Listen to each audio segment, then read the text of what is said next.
Добар ден на сите. Јас сум Ања Еклер, ученичка при гимназијата Мирче Ацев Прилеп во клас 3-8. Поради настанатата ситуација во нашата држава и општо низ целиот свет и под менторство на мојот професор по историја Кире Николовски, како што и сами може да видите, ви спремив едно онлайн интервју со Александра Ацеска, на која ќе ја оставам самата да се представи. Повеле, Александра. Благодарам, Ања. Јас сум Александра Ацеска од Прилеп, бивша ученичка на вашиот професор и дипломирав на Ликовна академија на одсек сликарство со модул графички дизајн и имам 25 години. Пред 6 месеци се преселив во Кина и настана вонредна состојба. Дали можеш да не кажеш каде поточно живееш во Кина, во која провинција? Јас живеам во Фужан провинцијата, во периферијата на главниот град Фужоу, во градчето Фучин, кое што е 2 милионски град.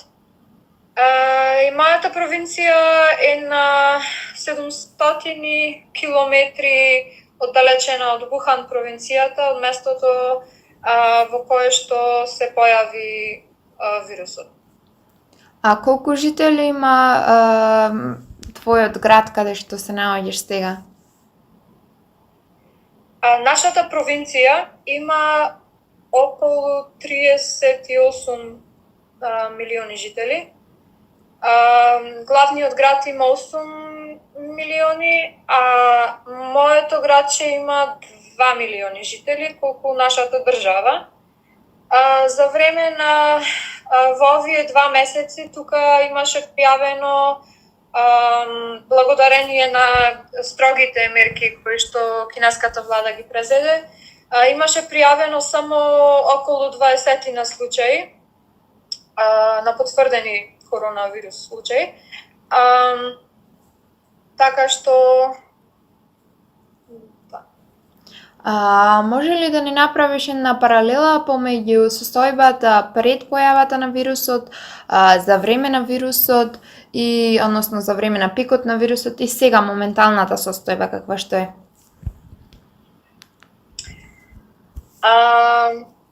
Па вака, ние дознавме за вирусот во јануари, во средината на јануари.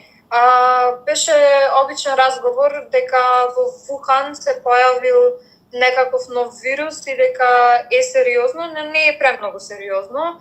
Потоа на почетокот на пролетниот фестивал работите ескалираа многу брзо и станаа сериозни многу брзо.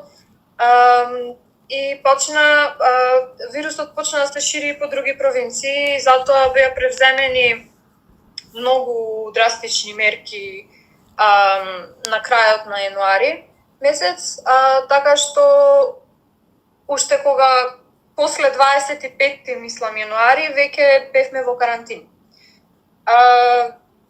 Многу драстични мерки се презедоја и можеби најдрастичната беше ограниченоста на движење и на излегување од дома. Се смеевме во пикот на бројот на заразени, смееше да се излегува само еднаш на 2 дена по 1 час, еден представник на фамилија, колку по набавка да појде по основни продукти за прехрана и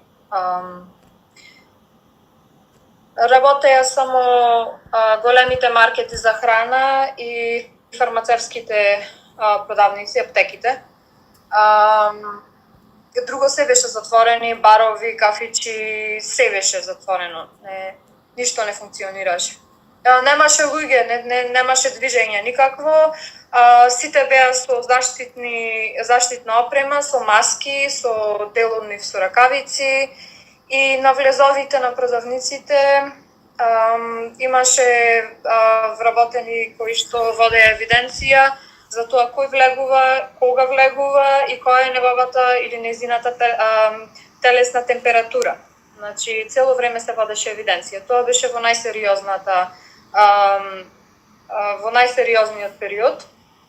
Потоа работите, откако поминаа 2 недели од нови пријавени случаи, работите малце се олабавија, можеше да се излегува, некои луѓе почнаа да одат на работа, некои работеа од дома, но училиштата и градинки, тренинг центри, образовните институции генерално се уште се затворени и нема да бидат отворени веројатно уште 1 месец, иако се сметаше дека ќе биде поскоро отварањето.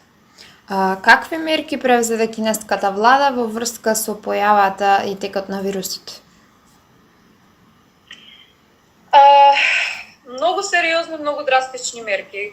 Пред се ни беше ограничено движењето, бидејќи овој вирус сепак се пренесува од човек на човек и преку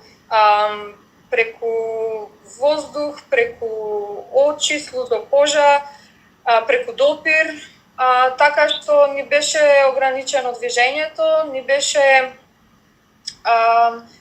бевме цело време известувани преку пораки на телефон за тоа како треба да се храниме за да го направиме нашиот имун систем многу посилен, како да одржуваме лична хигиена, и такви информации добивавме преку пораки. Цело време се водеше евиденција за тоа кој каде се движи и немаше збиранки, немаше штетање, немаше ништо не беше дозволено.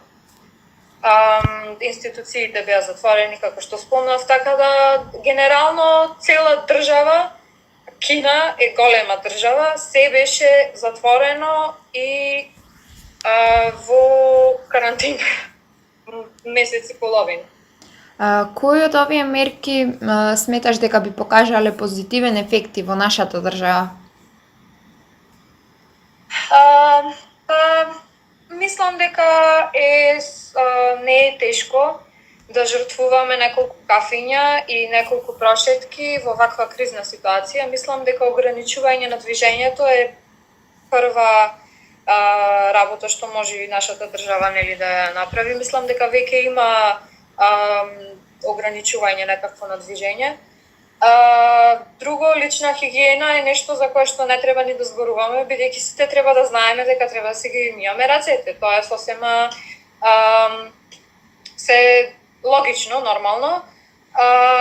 Исто така, тоа е нешто што јас направив и ви го предлагам и вас, кога излегувате да купувате продукти за прехрана или кога имате било каква потреба да излегувате надвор, имајте облека настрана тргната од облеката за дома, односно целосно поделете облеката за движење надвор од таа за дома, бидејќи вирусот се лепи на се и нема потреба од такви ризици. Друго, тоа што училиштата се затворени, мислам дека е сосема добра превентивна мерка, бидејќи сепак децата се деца и преку нив многу лесно се шири и тие не се ни толку загрозена категорија. Страшно е дека постарите се подложни на тешко поминување на вирусов. И поради таа причина тоа што се затворени тие институции е добро.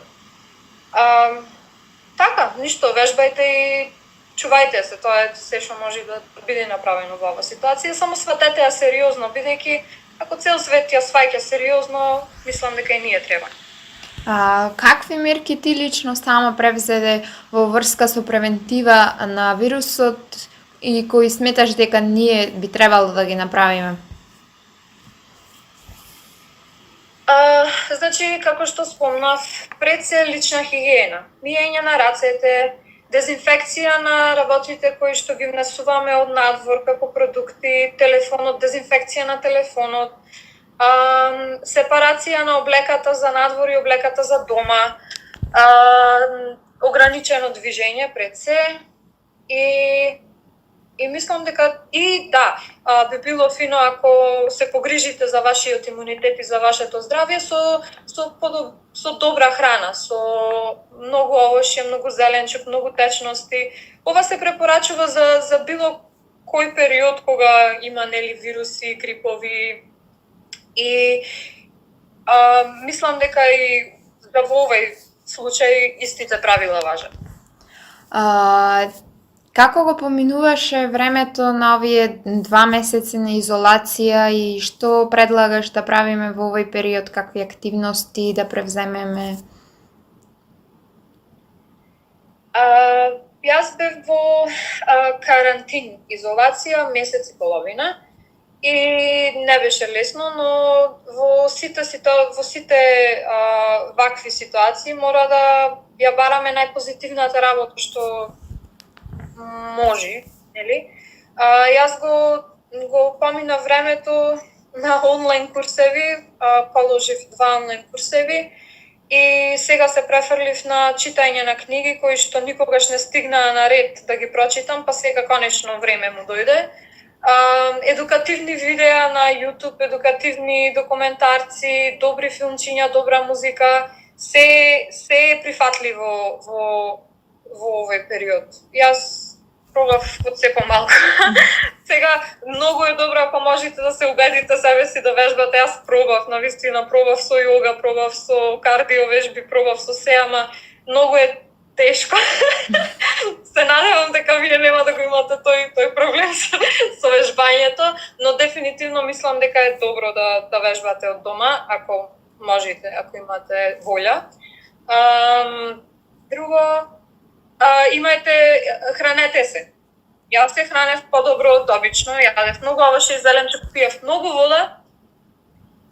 И имајте на ум дека за време на карантин ситуација сите ќе накачиме по неколку килограми, тоа е состема во ред.